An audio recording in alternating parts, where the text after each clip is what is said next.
এক মার পাটের যতই ভাই হোক, বাবা মা থাকলে ভাইও পর হয়ে যায় বিয়ে করলে। শক্তিপুর টাঙ্গাইল, শক্তিপুর টাউনে 15% জায়গা আছে আমার নামে ভাই। যে আমার হয়ে থাকবে, আমি তার নামে দরকার পড়লে আমার জায়গা 15% তার নামে লিখে দেবো ভাই। ভাই ভাবি জোর করে নিয়ে খাওয়াচ্ছে যে আমার জীবন সঙ্গী হবে, সারা জীবন আমার সাথে থাকবে সে। দর্শক, আপনাদের প্রীতীয় শুভেচ্ছা জানিয়ে শুরু করছি আমাদের আজকের প্রতিবেদন। তো দর্শক, দেখতেই পাচ্ছেন আমাদের সামনে এক আপু দাঁড়িয়ে আছে, আমরা তার গল্পটা শুনবো, জানবো আপু কেন আমাদের ইউটিউবের মাঝে আসলেন, তিনি কি বলতে চান। আপু আসসালামু আলাইকুম, ওয়ালাইকুম সালাম। কেমন আছেন? আলহামদুলিল্লাহ। আপুর নাম কি আপনার? আমার নাম সুমাইয়া। মাশাআল্লাহ, খুব সুন্দর নাম, লম্বা চড়া তো ভালোই আছেন, দেখে তো মনে হয় বিয়ে শাদী করছেন নাকি? হ্যাঁ, বিয়ে করছে, একটা বাচ্চা আছে ভাই। আচ্ছা হাজবেন্ড ভালো না, তো নেশা করে, জুয়া খেলায়। তার জন্য টাকা পয়সা দিলে তারে ভালো, আর না দিলে খারাপ, মায়ের ধর করে। তার জন্য মনে করেন পাড়ার লোকে ধরে যেগুলো কোন দিন মারতে মাইরে ফেলাবে দায় গায়ে, আর বাবা মা ধরে ডিভোর্স দিয়ে দিচ্ছে।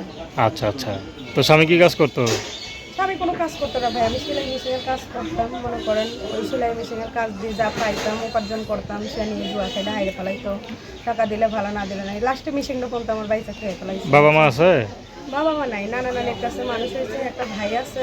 ভাই ভাবি তো দেখে না, মনে করেন বাবার বাড়ি জায়গা সম্পত্তি যা পাইছি ভাই ভাবি নিছে। এখন নানির বাড়ি মনে করেন আমরা হইলো 2 বোন ছিল, একটা বোনের আমার নানা মনে করেন ক্ষেত্রে অন্য জায়গায় জমি যা ছিল সব কিছু দিছে আমার ওই খালারে। আর মনে করেন বাড়ি ভিটার জমিটা আমার দিছে। আচ্ছা, তো বাবা মা নাই, ভাই ভাবির কাছে বড় হয়েছে নাকি? ভাই ভাবির কাছে বড় হয়নি, নানা নানির কাছে বড় হয়েছে। আচ্ছা, ভাইয়া বিয়ে দিছে ভাই ভাবি? বিয়ে দিছে ভাই ভাবি, বিয়ে দেয় নাই, কিন্তু বিয়ে দিছে মনে করেন আমার নানা তো মারা গেছে অনেকদিন আগেই। নানি আসছিল, নানি বুঝে নাই। মনে করেন ভাই বাবা একটা ভালো আর কি মানুষ দেখছিল, দেখে আমার ফুপা ছিল, ওই ফুপা বিয়ে দিছিল।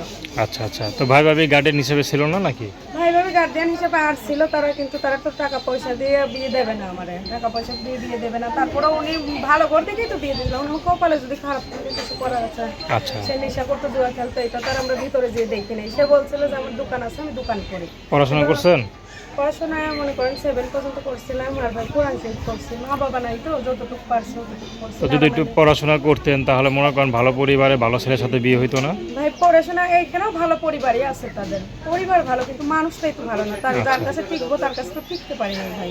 আচ্ছা তার জন্য মনে করেন তারে আমার মনে করেন নানির বাড়ি ভালোই জায়গা জমি, টাঙ্গাইল শক্তিপুর আমাদের বাসা। ওই শক্তিপুর টাউনের মধ্যে মনে করেন জমি পাইছে, এখানে 15% শক্তিপুর টাউনের মধ্যে। সব কি আপনার নামে? সব আমার নামে, আমার নানা করে দিয়েছে, কারণ আচ্ছা। আমাদের ঝামেলা করে দেখে আমার নামে আমার নানা। তো এখন যদি মনে করেন আপনাকে আর বিয়ে সাথে করবেন? এখন আসছি, একটা বাচ্চা আছে ভাই, আমার স্বামী লাগবে না লাগবে, আমার বাচ্চার তো একটা বাবার প্রয়োজন। বাবা ছাড়া মা ছাড়া থাকা আমি গেলবো নিতে। আমি বুঝছি যে কতটা জীবনে কষ্ট নিয়ে এখানে আসছি।